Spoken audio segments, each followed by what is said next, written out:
దయచేసి కూర్చోనండి. పరమదేవని బంధనాజ్ఞల్ భక్తితో కైకొను జనులకు నిరతమును కృపా నిలచియుండును. యెహోవాని తరముల పిల్లలకును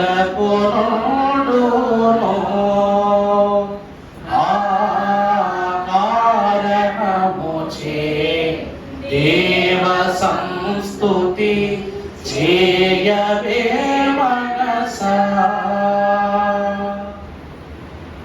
దేవుని యొక్క మహా గొప్ప కృపను బట్టి ఈ రెండవ దినమున సిలువ సన్నిధిలో, సిలువ కృత సమములో దేవుని యొక్క ప్రియ కుమారుడు చేసిన ఆధ్యాత్మిక అంతరంగ సమరములు పునీతులై పరిశుద్ధులై దేవుని వాక్కు చేత అగుపడిన సత్య సంపదకు వారసులగునట్లు దేవుడు ధ్యానించుకొనబోవు సిలువల ద్వారా విలువైన సులువైన మార్గమును మీకు అనుగ్రహింపజేసి దీవించును కాక. దేవుని వాక్యం ధ్యానం చేసుకుందా. దానికి ముందందరికీ మరణాత. మీ తోటి వారెల్లరికూ మరణ చెప్పుకోండి. వచ్చాక చెప్పారు లేదు, మరి మీకే తెలియాలి.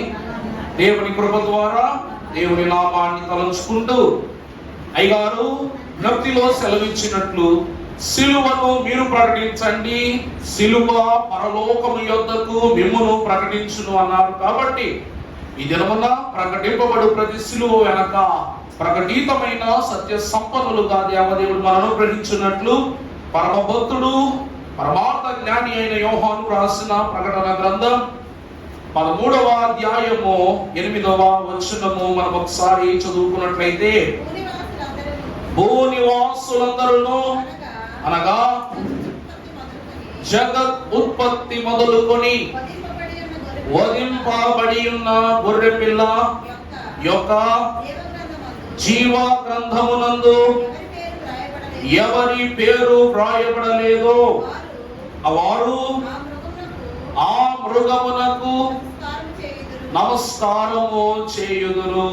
చాలండి. ప్రభువునందు దేవుని ప్రియబిడ్డలారా, పరమ భక్తుడై ఉన్న దేవదేవుడు భక్తుడు అని ఎందుకు అంటున్నానంటే, యేసు క్రీస్తు ప్రభు వారి యొక్క దయాతత్వమును మనము చూసినట్లయితే ఆయన దేవుని కుమారుడైనను ఆయన భక్తి ద్వారా సమస్త సృష్టికి మాదిరిని నేర్పించి ఉన్నారు. కాబట్టి ఆయన మాదిరిని మనము కనుగొనుట ద్వారా దేవునికి వారసులు మగుదుము అని అన్నారు మన తండ్రి గారు. ఈ రోజు మనము చూస్తే భూనివాసులారా అనగా జగత్తు ఉత్పత్తి మొదలుకొని అనగా జగత్తు అను ఘనస్థితి ఈ లోకమున పరిమితిగా ప్రారంభింపబడక ముందు నుండి వధింపబడిన గొర్రె పిల్ల యొక్క సంహారములో దేవుని యోచనలో ఎవరైతే లెక్కింపబడక ఆ గ్రంథములో వారి వారి పేర్లను రాయించుకొనబడని వారు ఎవరున్నారో వారందరూ కూడా ఆ క్రూర మృగమునకు నమస్కారము చేసిరి. ప్రభువునందు ప్రియులారా, దైవజనులు అంటున్నారు, జగదుత్పత్తి మొదలుకొని వధింపబడిన గొర్రె పిల్ల అనగా సృష్టికి పునాది లేనప్పుడు దేవుడు నిర్ణయించిన వధింపబడిన గొర్రె పిల్ల యొక్క సారమే ఈ మొదటి ధ్యానాంశము, అనాది సిలువ.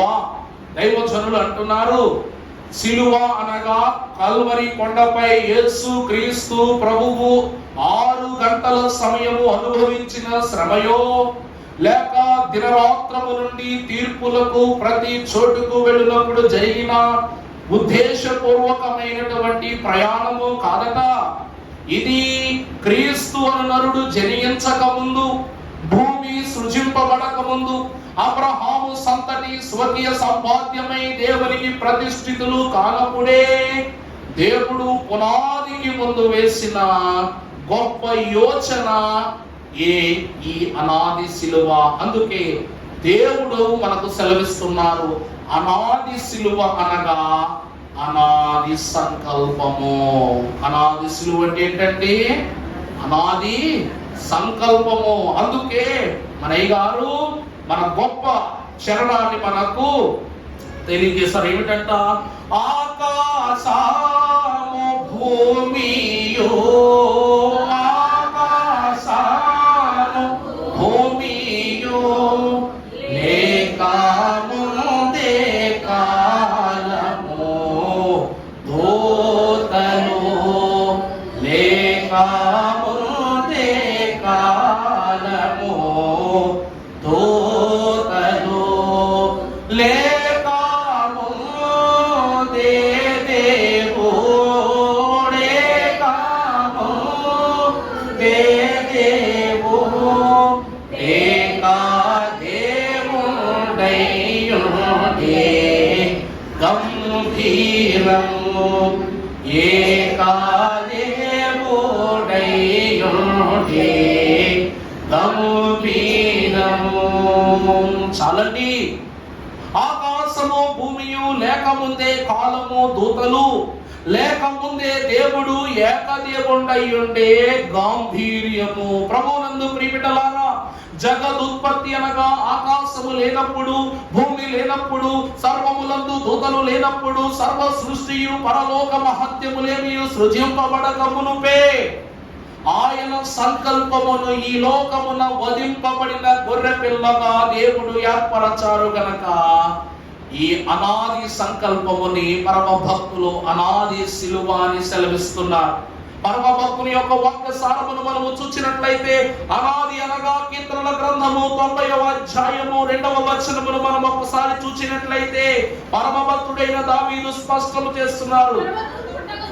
పర్వతములు పుట్టక మునుపు, భూమిని లోకమును నీవు పుట్టింపక మునుపు, యుగ యుగములకు నీవే ప్రభువునందు ప్రియబిడ్డలారా.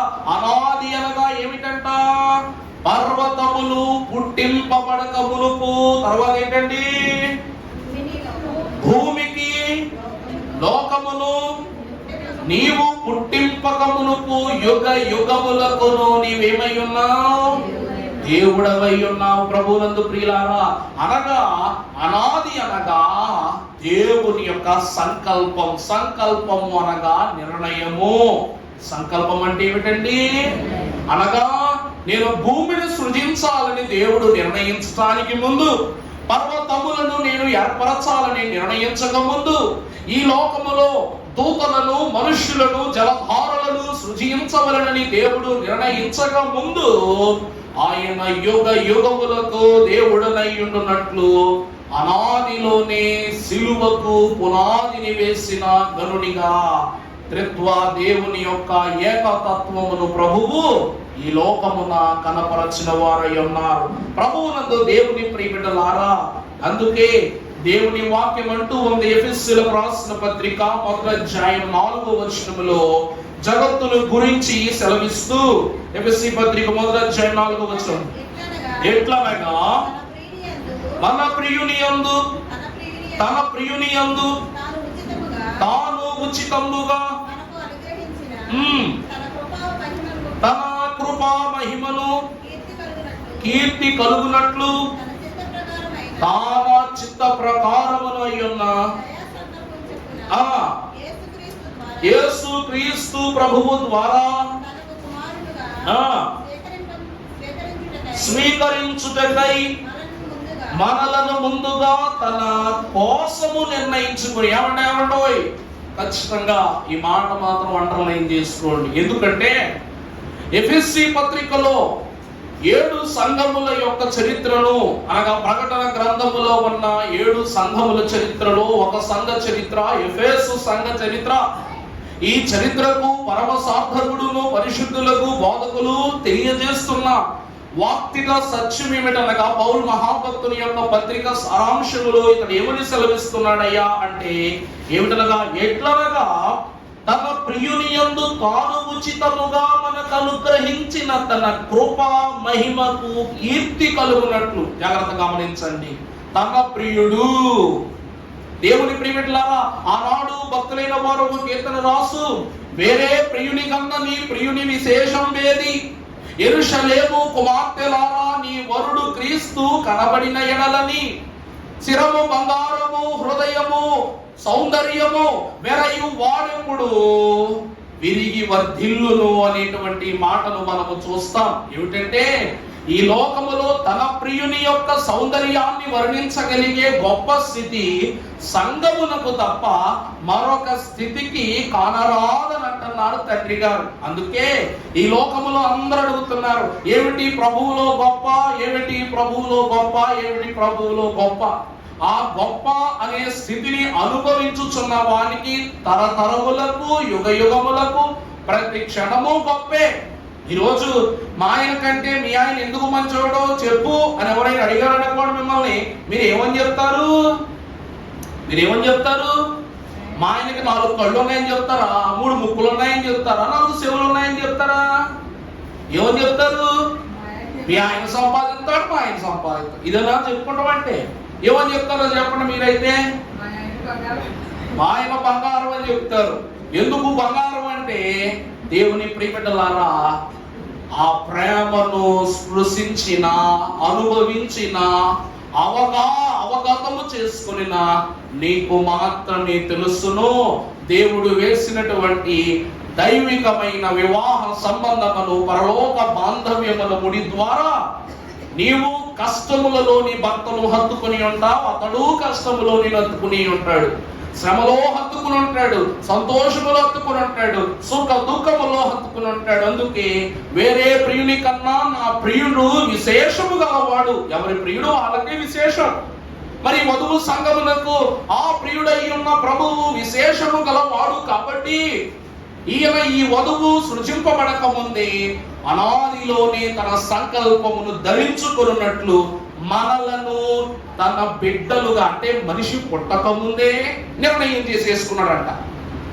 నాకు అర్థమైందండి. అక్క నాకు కొడుకు పుట్టాడే, నీకు కానీ కూతురు పుట్టిందే అనుకో, నా కొడుకు ఇచ్చేసి, నీ కూతురు పుడితే ఏం చెయ్యి, నా కోడలేక నువ్వు కంటే దేవుడా నా అక్కకు కూతురే పుట్టాలా, కూతురు పుడితే ఆ కూతురు నా కొడుకు ఇచ్చేసుకోవాలా, మా అక్క నేను జీవితకాలం ఇలా సంతోషంగా ఉండాలా, మా బిడ్డలైన వారు మా కళ్ళ ముందే పెరగాల. అవునా కదా? అక్కకు గర్భము రాకపోయినా గర్భమునకు ముందే నువ్వేం నిర్ణయం చేసావు? రానున్న దినములలో ఈ 2 బిడ్డలకు పుట్టే బిడ్డను నిర్ణయించావు, వారి బ్రతుకు నిర్ణయించావు, వారి వివాహాన్ని నిర్ణయించావు, వారి జీవితములకు సమకూర్పు చేయవలసినవన్నీ కూడా సమకూర్పు చేస్తున్నావు. యేసు క్రీస్తు ప్రభు కూడా అంతే. ఇంకా సంఘం పుట్ల, భూమి పుట్ల, పర్వతముల పుట్ల, దూతల పుట్ల, పరలోక సముదాయము పుట్టలేదు. కానీ చదవబడిన వచనాన్ని మనము చూస్తే, చదవని తల్లులు ఎట్లనగా తన ప్రియుని యందు తన కృపయను మహిమకు కీర్తి కలుగునట్లు తన చిత్త ప్రకారమైన యేసు క్రీస్తు ద్వారా తనకు కుమారునిగా స్వీకరింపబడుటకై, చూడండి, మనలను ముందుగా తన కోసము నిర్ణయించుకొని మనము తన ఎదుట పరిశుద్ధులమును నిర్దోషులమునై ఉండవలెనని జగత్తు పునాది వేయబడక మునుపే దేని చేత? గట్టి చెప్పాలా? ప్రేమ చేత ఆయన క్రీస్తులో మనలను ఏర్పరచుకొనెను. అనాది అనగా దేవుని సంకల్పం. దేవుని సంకల్పం అనగా దేవుడు మన యందు కలిగిన ప్రేమ. అందుకే దేవా నీవు ప్రేమవై ఉన్నావు కాబట్టి మానవులు, జీవరాశులు ఒక దానినొకటి ప్రేమించుకొనుచున్నవి. ఈ లోక ప్రేమ వేరు, దేవుని ప్రేమ వేరు. దేవుని ప్రేమను వర్ణించుటకు ఈ లోకములో ఉన్న ప్రేమనంతటిని సమకూర్చిన ప్రభు ప్రేమను పదములు తొలి అక్షరపు చుక్కకు సమము కాదట. అందుకే అనాది సిలువ జనించినది ఎందుకనగా సిలువ అను అనాది సంకల్పము ద్వారా సంఘమును దేవుడు తన సంఘ నిర్ణయము చొప్పున ఏర్పరచుకొనుటకు. ఇప్పుడు మనము చూసినట్లయితే ప్రియులారా, పేతురు రాసిన మొదటి పత్రిక 1వ అధ్యాయము 19వ వచనములో మనము చూసినట్లయితే, అమూల్యమైన రక్తము చేత అనగా నిర్దోషమును నిష్కలంకమును గొర్రె పిల్ల వంటి క్రీస్తు రక్తము చేత విమోచింపబడితిరని మీరెరుగుదురు కదా. వేయబడక మునుపే నియమింపబడెను గాని లేపి దేవుని ఎడల తన ద్వారా విశ్వాసులైన మీ నిమిత్తము కడవరి కాలమున ఆయన ప్రత్యక్షమాయను. యేసు ప్రభువా నేనంటే అంత ప్రేమని ఓ వాక్యములో చెబుతున్నవే, నేనంటే అంత ఇష్టమని చెప్తున్నవే, నేను లేక నీవు లేవంటివే. ఎందుకయ్యా నువ్వు ఈ లోకములో సుమారు 4000 సంవత్సరాల తర్వాత లోకంలో పుట్టావు. మరలా నువ్వు ఆరోహణమై వెళ్ళిపోయి 2000 సంవత్సరములు పూర్తయిపోయింది. మరలా రాకడలో వస్తానంటున్నావు. ఏమిటయ్యా ఈ విడ్డూరం అంటే? ప్రభువునందు ప్రియులారా, అక్కడ దేవదేవుడే స్వయముగా రాస్తున్నారు. ఏమిటంటే, ఆదికి ముందే రక్తమునకు శుద్ధి జరిగింది. రక్తము ద్వారా ఈ లోకానికి ఏం జరిగిందండి? శుద్ధి జరిగింది. అలాగనే ఆదామునకు ముందే శిలువ సంకల్పము ద్వారా ఈ లోకానికి శుద్ధినిచ్చాడు దేవుడు. అర్థమైన అన్ని వివరాలు కూడా చెప్తాను, కంగారు పడబాకండి. చివరిగా దేవుని యొక్క తలంపు ద్వారా, ఆ రక్తము ద్వారానే దేవదేవుడు పాపమునకు సైతము ప్రక్షాళన స్థితిని కనపరిచారట. దేవుని యొక్క వాక్యాన్ని మనము చూస్తే ప్రియులారా, అనాది శిలువ దేవుని యొక్క మొదటి నిర్ణయము. అనాది శిలువ దేవుని మొదటి నిర్ణయం. పరిశుద్ధ గ్రంథంలో చదివితే ఇప్పుడు చదువుకుందాం. అప్పుడు చదువుకోమ్మా 19వ వచనం. ఏ రక్తం ఇది? ఏ రక్తం అంటండి? ఈ లోకము పాపమును మూల్యముతో మూలుగుతుందంట. లోకం ఎట్లా బతుకుతుందంటండి? పాపము అను మూల్యంతో. మనం దేవునికి ఏం చెల్లించాలి? పాప మూల్యాన్ని చెల్లించాలి. భక్తుడు అంటాడు, పాపానికి జీతము మరణం, ఈ మరణము ద్వారా వచ్చేది నరకము, నిత్య నాశనము అన్నాడు. కాబట్టి ఈ మూల్యదాయకమైన పాపాన్ని తొలగించడానికి, అర్థమైందా? మీకు ఒక మాట చెప్పనా? ఒక పక్క కేజీ బంగారం పెట్టండి, ఓ పక్కన కేజీ వెండి పెట్టండి. రెండిట్లో ఏది బరువు చెప్పలా? ఓ పక్కన కేజీ బంగారం, మరో పక్క కేజీ వెండి పెట్టండి. రెండిట్లో ఏది బరువు? అమ్మా, రెండిట్లో ఏది బరువు అంటే రెండు సమానమే. కానీ ఏది విలువ అంటే మాత్రం బంగారమే విలువ. దేవుని యొక్క వాక్యం అంటుంది ఏమిటంటే, పాపమునకు మూల్యము మరణం. అంటే పాపము మరణము ఒకే చోట ఉన్నా కూడాను వీటి వలన సమమైన స్థితే తప్ప అసమాన్యమైన స్థితి కలగదు. అందుకే మూల్యమునకు అమూల్యమైన దానిని ఇచ్చినట్లయితేనే పాప ప్రక్షాళన జరుగునని ప్రభు సెలవిస్తూ ఉన్నారు. దేవుని యందు ప్రియవట్లారా, ఇప్పుడు చదువుకున్నాను. అమూల్యమైన రక్తము చేత అనగా ఏ రక్తం వంటిది? అమూల్యం అంటే ఏంటంట? మొదటిది నిర్దోషమును నిష్కలంకమును.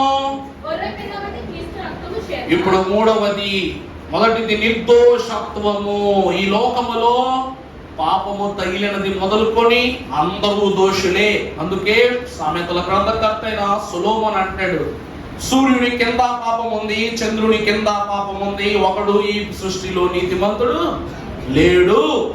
అందువలన మనము పాపము ద్వారా దోషులమై దినమున దేవుని తీర్పులోనికి తీసుకుని రాబడుతున్నాం. కాబట్టి పరమ భక్తుడు అంటున్నాడు, ఈ దోషులమైన మనకు నిర్దోషి అయ్యున్న వాడు తన విలువను మన కొరకు త్యాగము చేస్తే తప్ప మనకు అనాది శిలువలో మూల్యము లభించదు అన్నారు. మొదటిది నిర్దోషత్వం, రెండవది నిష్కళంకము. ఈరోజు ప్రియులారా, దైవజనులు ఒక గొప్ప మాటను మనకు తెలియజేస్తూ వధువు సంఘము ఎలా ఉండాలంట? అధమమొక్క పాపమైనా, అధమమొక్క పాపమైనా అంటకొండానున్నది, అంటనీయారకున్నది, అంటూ వంటను చున్నది. ప్రభువునందు దేవుని ప్రియమిట్లారా, నిర్దోషి అయిన వాడు పాపమును అంటనీయని వాడు. నిర్దోషి అయిన వాడు ఎవడటండి? పాపమును అంటనివ్వని వాడు. మొదటిది వధువు సంఘము పాపము అంటని సంఘం. ఒకసారి పాపం అంటుకుంటే మనం ఏమైపోతాం? దోషులు అయిపోతాం. రెండవది అంటనీయకున్నది. మొదటిది అంటకుండా ఉన్నది, మొదటి అంటనీయకున్నది, రెండవది అంటకుండా ఉన్నది. అంటే మనకు ఒక్కసారి అడ్డుకుందంటే మనం ఏమైపోతాం? మలినం అయిపోతాం, కలంకములోనికి వచ్చేస్తాం. కాబట్టి నిష్కళంకురాలి వలె, అందుకే ప్రభు అంటారు, మీరు పాముల వలె ఎలా ఉండాలంట? వివేకులుగా, పావురము వలె నిష్కపటులుగా. కపటత్వము లేనివాడు, కలంకము లేనివాడు అన్నారు. ఈరోజు భక్తుడైతే రాశాడు, పాముల వలె వివేకంగా ఉండాలి, పావురము వలె నిష్కపటులుగా ఉండాలి. ఈ లోకములో పావురము పాము అవుద్దా? పాము పావురము అవుద్దా? చెప్పండి. మీరు బతికితే పాములో బతకండి, లేకపోతే ఎలా బతకాలి? పావురంలా బతకాలి. పాములా బతికితే జీవిత కాలం నేల మీద ప్రాకాల్సిందే, ప్రాకులాడాల్సిందే. ఈరోజు మనిషి చేస్తున్న పనదే.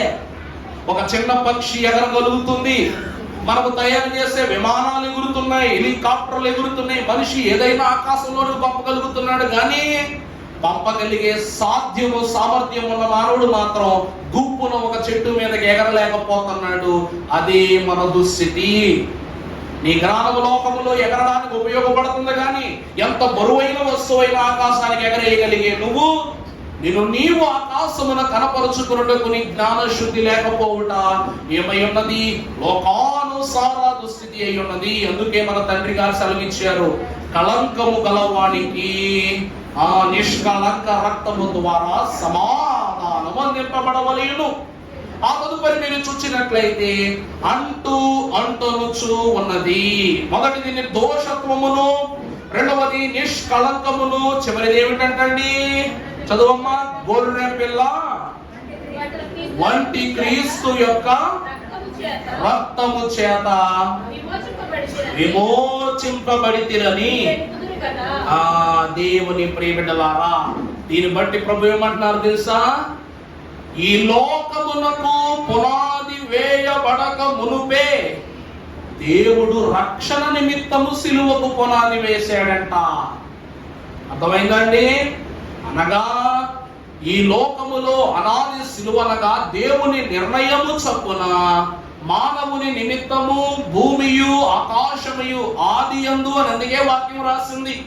అనాదిని గురించి తెలుసుకొనవలనంటే సిలువ ద్వారా తప్ప మరి దేని ద్వారా సాధ్యము కాదని ముక్త కంఠముతో భక్త కోటికి బయలుపరిచారు మా తండ్రి గారు ఫాదర్ దేవదాసయ్య గారు.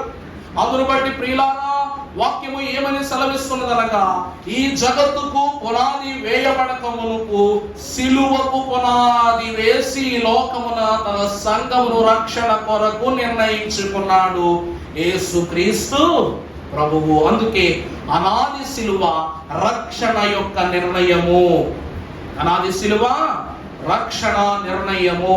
ఈ రోజు ఒక పని చేయాలంటే మొన్న నిర్ణయం తీసుకోవాలి. అందుకే ప్రభు అంటారు, నేను చెప్పానుగా, నా తలంపుల వంటివి కాదు. మనిషి తలంపు ఆదితోనే మొదలైంది కాబట్టి మోషే ద్వారా ఆది కాండాన్ని రాయించాడు. నిజముగా దేవుని తలంపులో మోషే ఇంకా పెంపాలనేయబడి ఉండుంటే అనాదిని చూచేవాడు కదా. యోహాను మహాభక్తులు ప్రకటన గ్రంథములో అతడు ఎక్కువ పర్యాంతము వరకు భూమి పైన జరుగు ప్రతి దుర్గుణ స్థితులను యోచన చేయగలిగాడు. కానీ అతడే గాని కాస్త దేవుని యోచనలు మరింత ఫలించి ఉండుంటే పరలోకములో జరగబోవు లెక్కింపబడు సంఖ్యలు కూడా వ్రాసి ఉండేవాడా కదా. అంకె తెలిసిన వాడు మనుషులను చూడలేకపోయాడంటే ప్రియులారా, ఈ లోకములో వాని దృష్టి మళ్లింపబడినదని తెలుసుకొనవలెను. అందుకే దేవుని నిర్ణయము అనాది సిలువ, అది రక్షణ నిర్ణయం. మొదటి సత్యం ఇది. రెండవదిగా చూస్తే అనాది సిలువ అనాది సాక్ష్యమై ఉన్నది. ఆది కాండము 3వ అధ్యాయము 21వ వచనం మనం చదువుకున్నట్లయితే, దేవుడైన యెహోవా ఆదామునకును అతని భార్యకును చర్మపు చొక్కాయిలను చేయించి వారికి తొలగించెను. ప్రభువునందు దేవుని ప్రియమిత్రులారా, ఈ ఆదాము బ్రతుకు మనం ఒకసారి చూస్తే, భవిష్యత్తు విధానం చూస్తే, ఆది కాండం 1వ అధ్యాయములో పుట్టారు, 2వ అధ్యాయములో సాతానుడు చేశాడు, 3వ అధ్యాయములో దేవుడు గెంటేశాడు. అర్థమైందండి? ఆదాము వల్ల జీవిత చరిత్ర ఎలా ఉందంట? మొదటి అధ్యాయములో పుట్టారు, 2వ అధ్యాయంలో పాపం పుట్టింది, 3వ అధ్యాయంలో దేవుడు బయటికి గెంటేశాడు. ఒక మనిషి గురించి చెప్పాలంటే 3 ముక్కల్లో చెప్పొచ్చంట. ఏమని చెప్పొచ్చంట? మంచోడా చెడ్డోడా? ఏదో ఒకటే. రెండవ మాట ఏంటంట? బాగుంటాడా బాగోడా? రెండవ మాట అంట. మూడవది, ఏమైనా అలవాట్లు ఉన్నాయా? ఈ 3 ముక్కల్లో చెప్పి ఏం చేస్తాం? ఇంకొక బిడ్డకు 3 ఎడతాం. అవునా కాదా? మరి ఆదాముని గురించి చెప్పాలన్నా 3 ముక్కలే. దేవుని చేత సృజింపబడ్డాడు, పాపము చేత నశించిపోయిన వాడు, దేవుని చేత నెట్టివేయబడిన వాడు. 3 ముక్కల్లో ఆదాము జీవితం అయిపోయింది. ఇక్కడ వాక్యం ఏమంటుందంటే ప్రియులారా, ఆదాము అవ్వలైనటువంటి వారు, అసలు వీరు పాపములో పడగానే వీరికి తెలిసిన మొట్టమొదటి పరిస్థితి ఏంటో తెలుసా? మా ఒంటి మీద బట్టలు లేవు అనగా మేమేమై ఉన్నాం? దిగంబరులమై ఉన్నాం. మానవుని పాపము వానికి కలిగించే మొదటి ఆలోచన ఏంటో తెలుసా? దిగంబరత్వం. అదే పాపం ఈరోజు మనకి ఏం కలిగిస్తుంది తెలుసా? పశ్చాత్తాపాన్ని కలిగిస్తుంది. అయ్యో అని. ప్రభువునందు ప్రియులారా, ఆ దిగంబరులపై దేవుడు ఏం కప్పాడంట? దిగంబరత్వం పైన చర్మపు చొక్కాలు. ఎక్కడి నుంచి తెచ్చాడు దేవుడు? కళామందిర్ నుంచి తెచ్చాడా? కళానికేతన్ నుంచి తెచ్చాడా? ఎక్కడవండి ఈ చర్మపు చొక్కాలు?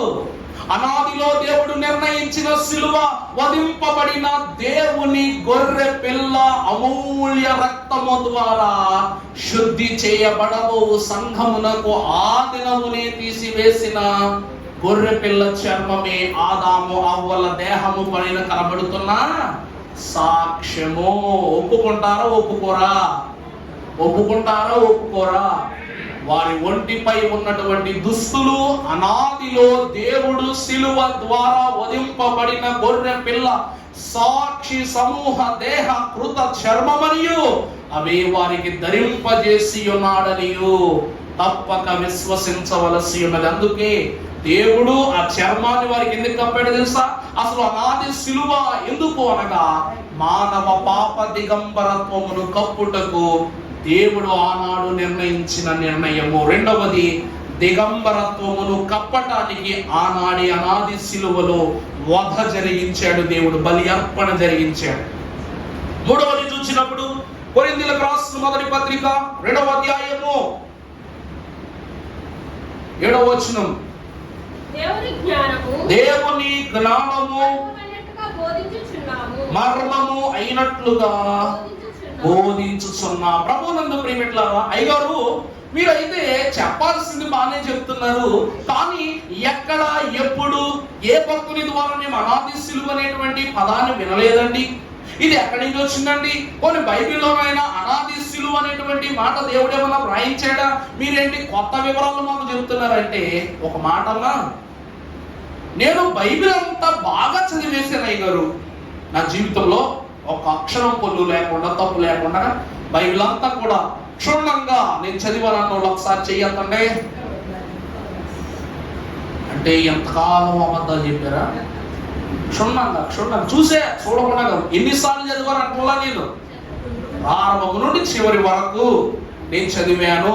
ఎక్కడా కూడా ఒక అక్షరాన్ని కూడా నేను అటు ఇటు చేయకుండా మొత్తం క్లుప్తంగా చదివాను. చెయ్యత్తండి చూసాయా, ఇంకా అర్థాయిషి ఎంత చేయటం, ప్రతి ఒక్కటి అర్థాయిషే. పూర్తిగా చేయలేకపోవడానికి కూడా గర్వంగా బాధ. ఎందుకో తెలుసా, చదివానా లేదా అనే బాధ. 1,00,000 సార్లు బైబిల్ చదువు, ఆదికాండం 1వ అధ్యాయం కూడా చెప్పలేకపోతాం. మా తాతల రోజుల నుంచి అసలు బైబిల్ విషయం స్థాపించినప్పటి నుండి వాక్యం ఇచ్చిన తండ్రికి శుద్ధి చెప్పాలంటే పుస్తకం తిరగాలి ఫటాఫట్. పాపములు ఒప్పుకోవాలంటే పుస్తకం చూడాలా, విశ్వాస ప్రమాణం పుస్తకం చూడాలా, ప్రతిదీ పుస్తకంలోనే చూస్తున్నాము. కాబట్టి మన దృష్టి కూడా ఎక్కడ ఆగిపోయిందంట, పుస్తకంలోనే ఆగిపోయిందంట. అలాగునే అనాది శిలువ ఈ లోకమునకు భక్తులకు ఎందుకు కనబడలేదంటే పిల్లారా, భక్తుడే అంటున్నాడు, పౌలు భక్తుడు అంటున్నాడు ఏమని, నీవు క్రీస్తుతో సిలువ వేయబడిన దినమునే నీవు దేవుని మర్మాన్ని కనుగొనగలవు. చదువుతలే 1 కొరింథీ 2:7. అమ్మా, దేవుని యొక్క జ్ఞానము మర్మమైనట్లుగా బోధించుచున్నాము. చూడండి, ఈ జ్ఞానము ఏమై ఉన్నదంట.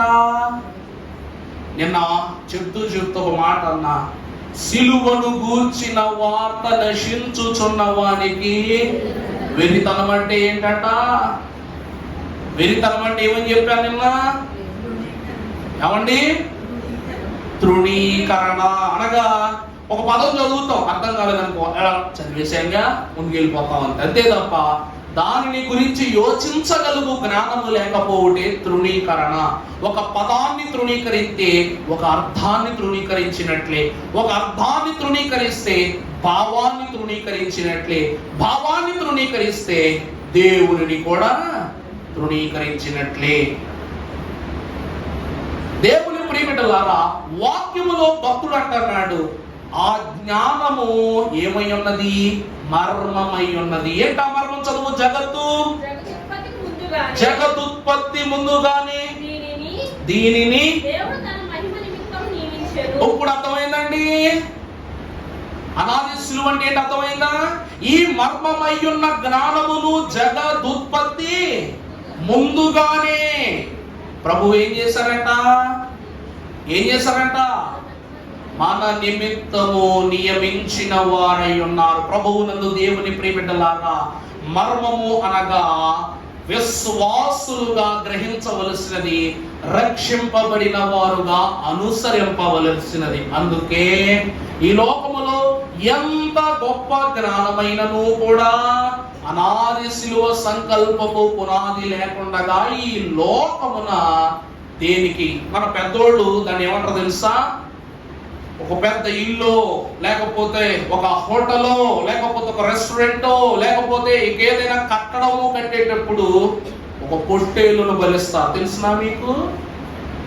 ఒక్కొండే తెలుసు. ఓ బ్రో తలకాయ ఏమనుకుంటాడోనని చెప్పండి. ఎందుకంట? నేల ఏం కోరుద్ది? రక్తం కోరుకుంటది. మరి భూమిని సృజించాలి. భూమి అంటే నేల కాదు. మరి ఇంతటి భూమిని సృజించాలి అంటే అందులో సమస్తమును ప్రకృతి అన్వయముగా దేవుడు సమకూర్చాలి అంటే, ఈ నిర్మాణమునకు దుష్టుని కన్ను చేరకూడదు అంటే, మానవునిపై పాప ప్రభావము ఉండకూడదంటే మరి దేవుడు కూడా ఏమి ఇవ్వాలంట చెప్పండి? ఇది వాస్తు కాదు. అలాగని వీటిని మనోడు ఏదంటారబ్బా, మూఢ నమ్మకాలు కాదు. వాక్యములో ఉన్నవే తరతరాలకు మూఢత్వములకు వెళ్ళిపోయే. అనుసరించి చూస్తే ఆజ్ఞ, అనుసరణ లేకపోతే మూఢత్వము. అర్థమవుతుందండి? ఈ లోకమును పునాది వేయబడక ముందు వధింపబడినగా గొర్రె పిల్ల రూపమై యేసు క్రీస్తు ప్రభువును వధించి ఆ రక్తము ద్వారా ఈ లోకమునకు పరిశుద్ధ పునాదిని నిర్ణయించుదాన్ని బట్టి ఇది దేవుని శక్తి అయి ఉన్నదని విశ్వాసులుగా మనం గ్రహించాలి. అందుకే అనాది శిలువ దేవుని జ్ఞానానికి గుర్తు. అనాది శిలువ దేనికి గుర్తు అండి? మొదటిది దేవుని నిర్ణయం, రెండవది ఆదాముపై కనబడిన సాక్ష్యం, మూడవది దేవుని జ్ఞానము. 4వది చూసినట్లయితే ప్రకటన గ్రంథము 13వ అధ్యాయము 8వ వచనము మనము చదువుకున్నట్లయితే, భూనివాసులందరూ అనగా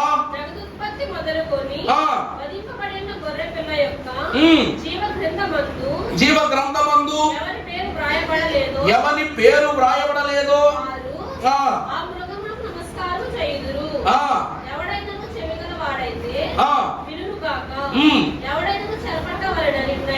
ఎవరిని చెరపట్టబడవలనను ఎన్న ఎడల. చాలండి ప్రభునందు దేవుని ప్రియబిడ్డలారా, అనాది సిలువ బలికి మొదటి గుర్తై ఉన్నది. అనాది సిలువ అనేటువంటిదండి సమర్పణ బలి. ఏ బలి అండి అది? సమర్పణ బలికి మొదటి గుర్తై ఉన్నది. ఎందుకంటే ఇప్పుడు దేవుడు ఆదామును అవ్వమ్మను సృజించినప్పుడు తన ప్రక్కటి ఎముకలో నుండి ఒక ఎముకను తీసి అవ్వమ్మను సృజించి ఈ గాయపడిన మాంసాన్ని దేవుడు ఏం చేశాడంట? ఈ గాయపడిన స్థలాన్ని ఏం చేశాడంట? మాంసంతో పూడ్చాడు. ఏ మాంసంతో పూడ్చాడు? ఏ మాంసంతో పూడ్చాడు? అవ్వమ్మకు కొంత మాంసం ఇయ్యి పుడుతాను ఆదాముకని దేవుడు తీసుకున్నాడు. అవ్వమ్మని అడిగి చెప్పండి, ఏ మాంసంతో పూడ్చాడు? అమ్మా ఆయన మాంసమేనా? ప్రభు కూడా మాంసం ఉందని చెప్పేస్తున్నారు మరి అమ్మగారు. దేవుడు పరిశుద్ధుడు కనుక, ఆత్మ కనుక ఆయన ఆరాధించేవారు ఆత్మతో సత్యముతో ఆరాధించాలనే వాక్యం అంటుంది. మరి ఆత్మకు మాంసం ఎక్కడదే చెప్పాలా? ప్రభు మాంసం ఎక్కడి నుంచి వచ్చింది? ఆదాముకు మాంసం.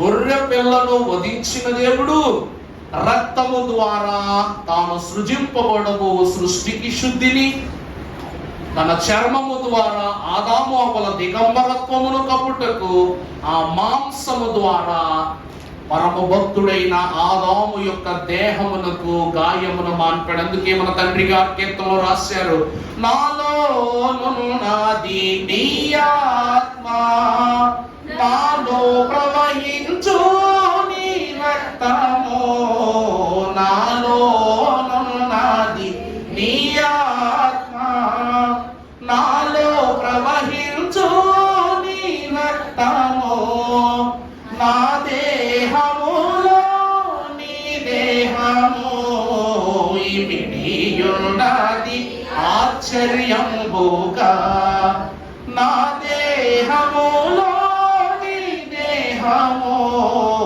ఇమిడియున్నది ఆశ్చర్యంబుగా, గానా నేనేల భయపడవలెను, నేనేలా చింతించవలెను, నా యేసుడు నాకుండగా నన్నేమి ఏమి చేయదు. అది గాయమైనను, శ్రమైనను, పాపమైనను, శోధనైనను, వ్యాధి అయినను నన్నేమి చేయలేదు. ఎందుకంటే నాలో ఉన్నది నీ ఆత్మ. అవునా? దేవుడు ఆదామును నరుని నిర్మించి తన నాసికా రంధ్రములలో జీవ వాయువు వదగా నరుడేమాయను? నాలో ఉన్నది నీ ఆత్మ. రెండవది, నాలో ప్రవహించుచున్నది ఇదిగో ఇది నా రక్తము, అనగా పాప క్షమాపణ కొరకు అనేకుల కొరగీయబడిన క్రొత్త నిబంధన రక్తమై ఉన్నది. చివరిగా నా దేహములో నీ దేహము ఇమిడి ఉన్నది ఆశ్చర్యంగా. అంటే లోకము కనిపెట్టలేనట్లు, పరలోకము ఆశ్చర్యపడినట్లు ఆ నాము యొక్క గాయములో క్రీస్తు చర్మం ఏమైపోయిందంట? ఇమిడిపోయిందంట. మరి చర్మం ఎవరిచ్చారంటే వధింపబడిన గొర్రె పిల్ల యొక్క నిర్ణయమే. అందుకే యోహాను మహాభక్తుడు ఏమంటాడు తెలుసా? యోహాను సువార్త 1వ అధ్యాయం 29వ వచనంలో, లోక పాపములను మోసుకొని పోవు ప్రభువునందు దేవుని ప్రియబిడ్డలారా, ప్రభువు ఎవరు అనగా లోక పాపమును మోసుకొని పోవు దేవుని గొర్రె పిల్ల. అందుకే ఆ రోజు బలి అర్పణ అనే తలంపు ఉంది కాబట్టే ఇస్సాకులకు దేవునికి ఉన్న నిబంధనను బట్టి ఆది కాండములో ఆదాము యొక్క రెండవ ద్వితీయ కుమారుడైన హేబేలు తన గొర్రె పిల్లలలో శ్రేష్టమైనది పరిశుద్ధమైనదైన గొర్రె పిల్లను దేవుడికి అందించగా దేవుడు ఏం చేశాడంట? ఆ సమర్పణను అందుకున్నాడు.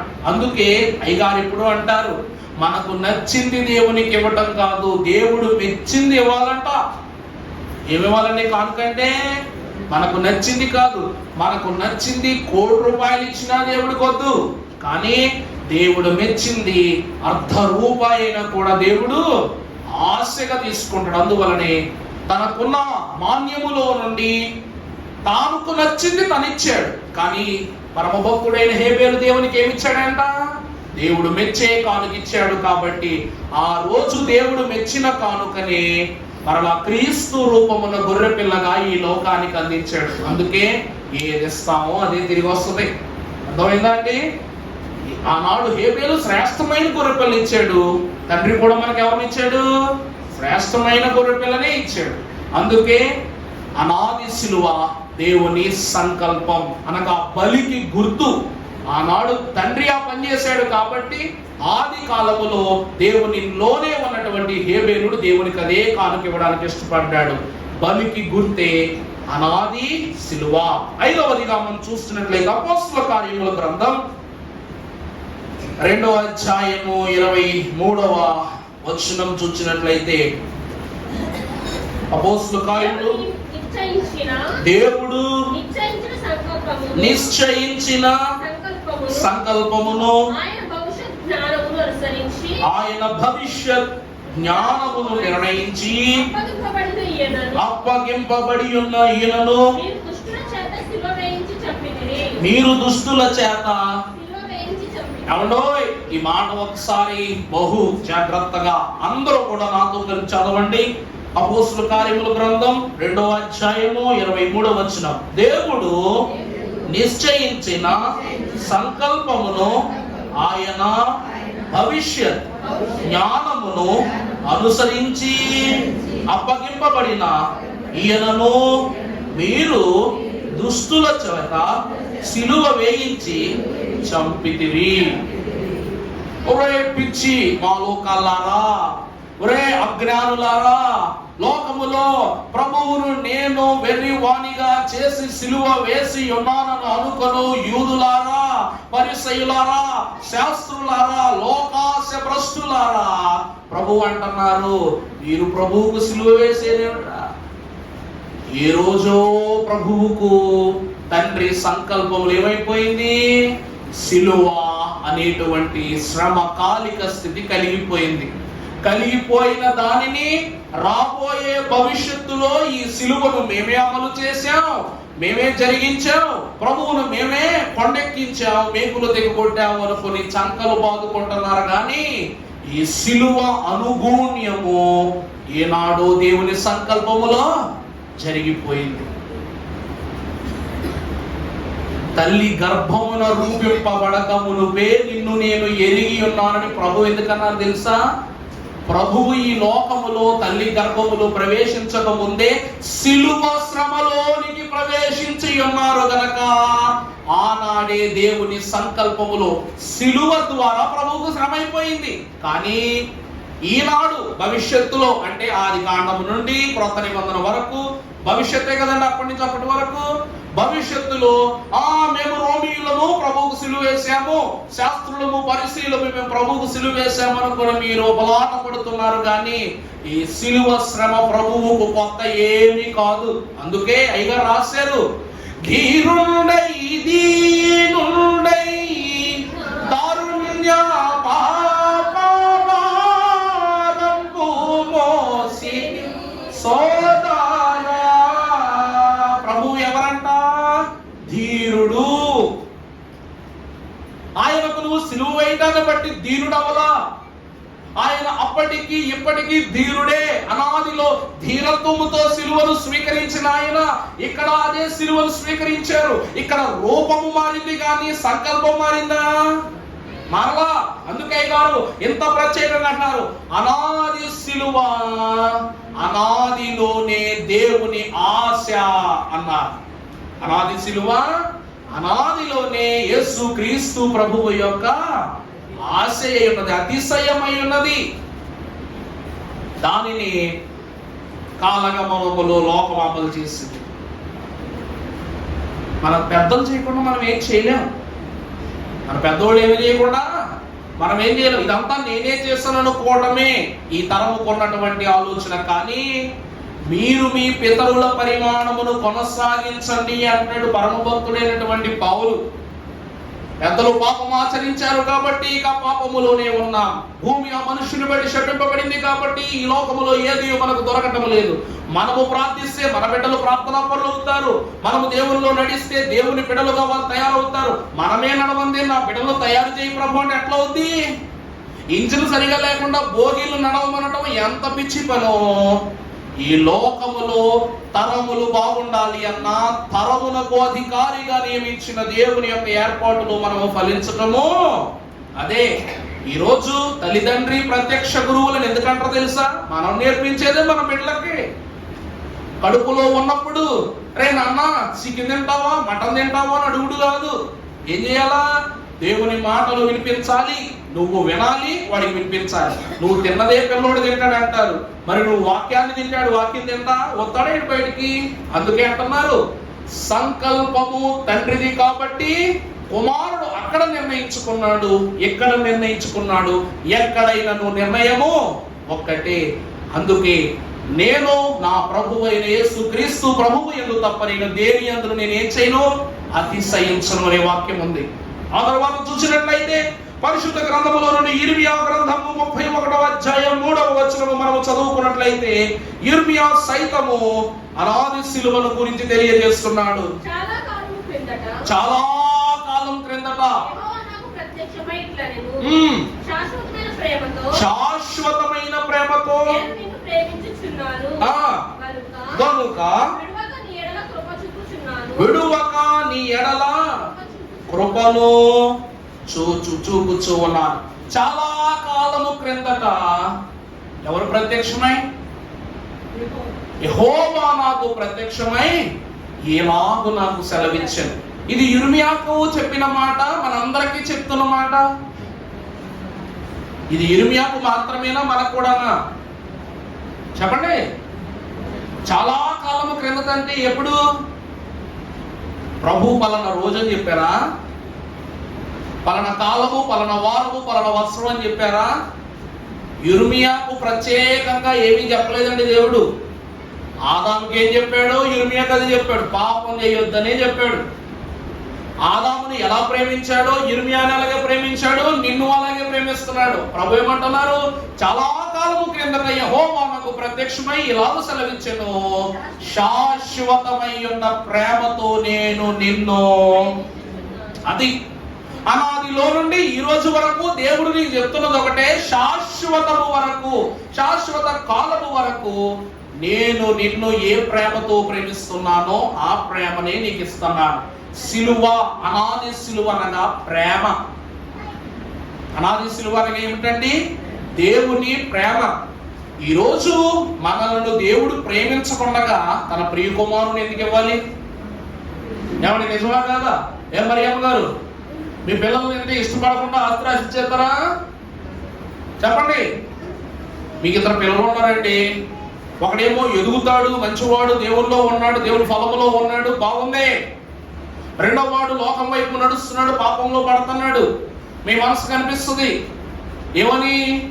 నా బిడ్డకు నేను సంపాదించిన ఆ 10 రూపాయలు ఇచ్చామంటే దాన్ని ఒక 20 చేస్తాడు, లేక 100 రూపాయలు చేస్తాడు అని ఆశ ఉంటది. అది ఈ చేతిలో పెట్టామంటే 10 రూపాయలు పాపల కొరకు తినేస్తాడు. అవునా కాదమ్మా? అవునా కాదా? ఇప్పుడు ఆదాము పెద్ద కుమారుడు, యేసుక్రీస్తు ప్రభు చిన్న కుమారుడు. ఇద్దరికి ఒకటే ప్రేమ, ఇద్దరికి ఒకే రక్షణ, ఇద్దరికి ఒకే దీవెన, ఇద్దరికి ఒకే ఫలం. ఎవరు నిలబెట్టుకున్నారు, ఎవరు కూల్చుకున్నారు? అర్థమైందా? ఆదాము ఇచ్చిన 10 రూపాయలు పోగొట్టేశాడు. దేవుడు తన ప్రియ కుమారునికి ఏమి ఇవ్వకపోయినా కూడా దినాభివృద్ధి చెందుతూ తన రక్షణలో మనల్ని పాలిభాగస్తులు చేశాడు. మీకు అర్థమయ్యేలా ఒకే ఒక మాట చెప్తాను. చాలా కాలము క్రింద కనుక ఆదాముకు చెప్పుండొచ్చు, అబ్రహాముకు చెప్పుండొచ్చు. అవునా? అబ్రహాము దేవుని నమ్మాను కనుక అది అతనికి నీతిగా ఎంచెను. దేవుడు నమ్మాడు, ప్రేమ ఉంది కాబట్టి దేవుడు నమ్మాడు. దేవుడు ప్రేమిస్తున్నాడు కాబట్టి నీతిని తనకి ఇచ్చాడు, విశ్వాసం అనే నీతి మహిమను తనకి ఇచ్చాడు. ఇస్సాకును ప్రేమించాడు కాబట్టి కత్తి ఎత్తినప్పుడు అక్కడ ఆపేశాడు. యాకోబును ప్రేమించాడు కాబట్టి తండ్రి అయినటువంటి ఇస్సాకు తన అమ్మాయిని ఏశావుకు దీవెనిస్తానంటే నేను నీకు ఇస్తానని నమ్మాడు. యాకోబు ప్రేమించాడు కాబట్టి 12 కుమారులకు పాపాలున్న వాటిని క్షమించి గోత్రకర్తల హోదాలో నిలబెట్టాడు. ప్రేమ ఉంది కాబట్టే వాటిని విస్తారమైన దీవెనలతో ఇసుక రేణువుల ఆకాశ నక్షత్రాలు చేస్తానన్నాడు. నీ మీద ప్రేమ ఉంది కాబట్టి ఈరోజు తెల్ల బట్టలు కట్టుకుని ఆయన ఎదుట నీవు నిలబడ్డావు. నీ కుటుంబ సముఖముగా దేవుడు స్తుతిస్తున్నావు. ప్రేమ లేకుండా నీవన్నీ జరిగిపోతున్నాయా? చాలా కాలం క్రితం యెహోవా నాకు ప్రత్యక్షమై, అందరూ అనుకోవాల్సిందే, నాకు ప్రత్యక్షమై ఈలాగున సెలవిస్తున్నాడు, శాశ్వతమైన ప్రేమతో నేను నిన్ను సిలువ, అనాది సిలువ అనగా ప్రేమ. అనాది సిలువ అనగా ఏమిటండి? అప్పుడు ప్రేమించాడు కాబట్టి. ప్రేమ స్వరూపి అయి ఉన్న మా తండ్రి మానవునిలో ఉన్న పాప నైజమును గల దుర్నీతియు దుష్క్రియలను క్షమించగోరుటకు ఈ లోకమునకు నరావతారి అయి వచ్చిన నిన్ను స్తుతించుచు ఆరాధించుచున్నాం. క్రిస్మస్ స్తోత్రారాధనలో ప్రారంభమే ప్రేమ స్వరూపి అయిన దేవా ఉన్నది. అర్థమైందా అండి? అందుకే అనాది సిలువ అనగా ప్రేమ. ఈ ప్రేమలో నుండి పుట్టిందే రక్షణ. ఈ ప్రేమలో నుండి పుట్టిందే రక్షణ. చివరిగా మనము చూసినట్లయితే కొలస్సీలకు రాసిన పత్రిక 1వ అధ్యాయము 20వ వచనము మనం ఒకసారి చదువుకున్నట్లయితే, క్రీస్తు ప్రభుని సిలువ రక్తము చేత సంధి చేసి మనకు అవి భూలోకమునందున్నవైనను పరలోకమునందున్నవైనను వాటిని అన్నిటినీ ఆయన ద్వారా సమాధాన పరచుకొనవలెనని తండ్రి అభీష్టము. ప్రభువునందు దేవుని ప్రియబిడ్డలారా, సిలువ రక్తము ద్వారా, ఏమండి దేని ద్వారా? సిలువ రక్తము ద్వారా. ఉత్తి రక్తం కాదు. ఆనాడు మోషే మహాభక్తుడు బలి అర్పణ చేయబడిన గొర్రెపిల్ల యొక్క రక్తమును తీసుకుని అతి పరిశుద్ధ స్థలములో ఉన్న ప్రతి వస్తువును కూడా శుద్ధి చేసి పరిశుద్ధ పురమైనటువంటి బలిపీఠం యొక్క తీసుకుని జనులపై దాన్ని ప్రోక్షించి పాప క్షమాపణ ప్రకటించాడు. కానీ ప్రతి మండల కాలమే పనిచేయాల్సి వస్తుంది. అవునా కదా? ప్రతిసారి కూడా మోషేగా అహరోను మహాభక్తులు ఏం చేయవలసి వస్తుందండి? గొర్రె పిల్లలు వధించాల్సి వస్తుంది, శుద్ధి చేయవలసి వస్తుంది. మరలా వంశీకులైనటువంటి వారు ఎవరైనాను చిన్న పాపము, అందుకే అయ్యగారు అన్నారు, ఈ లోకములో చిన్న పాపమైనను ఆత్మ జీవమును తగ్గిస్తుంది. చిన్న చిల్లు చాలు పాత్రలో ఉన్న నీటన్నిటినీ కూడా తొలగించి చివరికి చేసేస్తున్నారు. కాబట్టి ఈ చిన్న పాపముతో అహరోను అడుగుపెట్టినా ఈ రక్తమునకు ప్రతిగా తన రక్తం అక్కడ పరిపూర్ణముగా తొలగించి మరణిస్తాడు. కానీ ప్రభువు తానిచ్చినటువంటి స్థితి ఏమిటంటే, ఆనాడు అహరోను వంశస్థులు చేసిన శుద్ధి వంటి శుద్ధి కాదట. ఏమని రాస్తున్నాడు అక్కడ? క్రీస్తు రక్తము వలన అనగా అవి భూమికి సంబంధించినవైనా పరలోకమందునవైనను అవన్నిటినీ కూడా అన్నిటినీ కూడా తనతో సమాధాన పరచుకొనవలెనని. ఇప్పుడు అర్థమైందండి?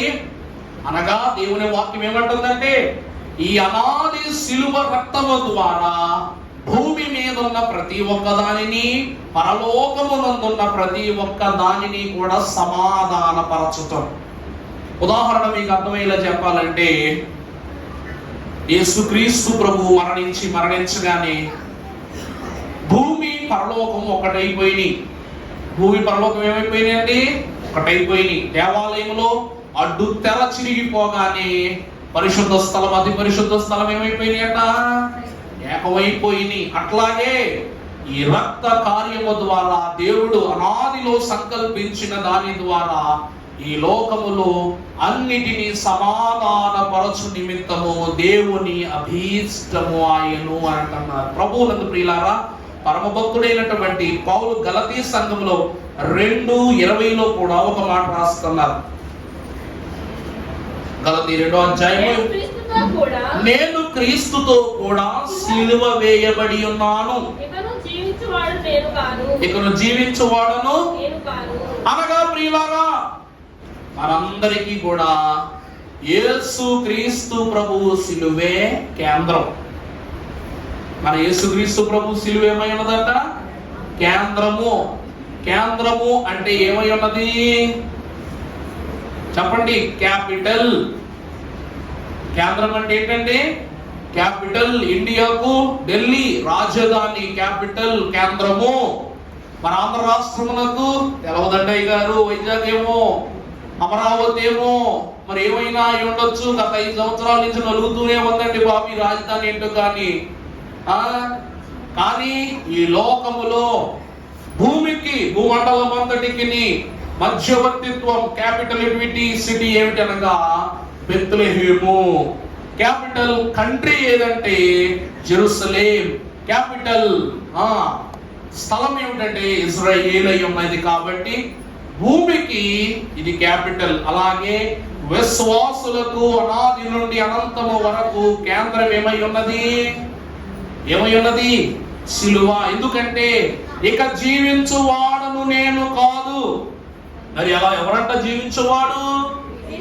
క్రీస్తే నాయందు జీవించును. ఎప్పుడంటే నేను క్రీస్తుతో కూడా సిలువ వేయబడిన నాడే.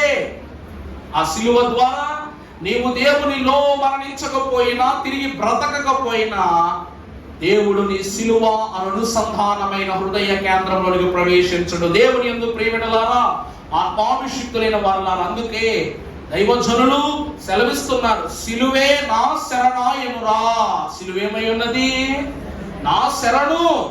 ఆ సిలువ యందే ముక్తి బలమును నేను చూచాను. అందుకే ఈ సిలువ నా శరణై ఉన్నది.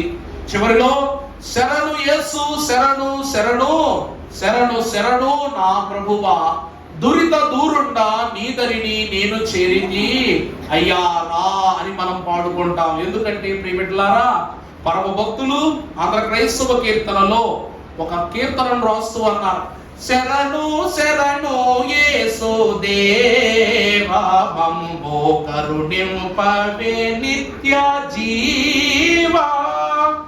శరణు శరణు యేసు దేవా, మమ్ము కరుణింపవే నిత్య జీవా.